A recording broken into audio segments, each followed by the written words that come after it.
माझ्या पूर्ण फॅमिलीसह आम्ही सर्वजण श्रीनगर जम्मू काश्मीरला फिरायला आलो होतो।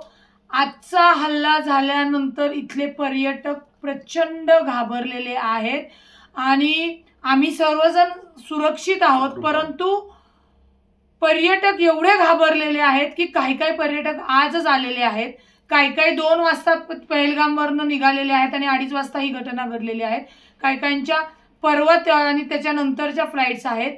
त्याच्यामुळे माझी महाराष्ट्र शासनाला विनंती आहे, माझी मुख्यमंत्री देवेंद्र फडणवीस साहेब, अजितदादा उपमुख्यमंत्री आणि केंद्रीय मंत्री मुरली अण्णा यांना विनंती आहे की इथे जे पर्यटक अडकून पडलेले आहेत त्यांना उद्या तात्काळ येण्यासाठीची सुरक्षित सोय करण्यात यावी, कारण का प्रचंड घबराट आणि सगळे पर्यटक आपल्या लहान लेकरा बाळांसोबत काश्मीरला खरं फिरायला आले होते।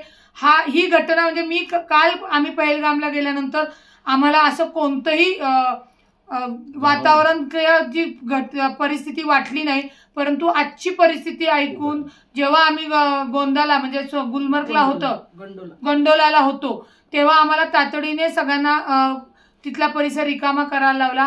माझी कृपया महाराष्ट्र शासनाला विनंती आहे, जे इथे महाराष्ट्र, कर्नाटक, गुजरात ही जी सगळी पर्यटक जवळजवळ 80 ते 90% आहेत आणि ती इथे अडकून पडलेली आहेत, प्रचंड घाबरलेली आहेत, त्यांना उद्या तातडीने सुरक्षित मध्ये विमानतळावर नेऊन आपल्या राज्यामध्ये येण्यासाठीची जी विमान सेवा असेल ती त्वरित तयार करून द्यावी अशी माझी विनंती आहे।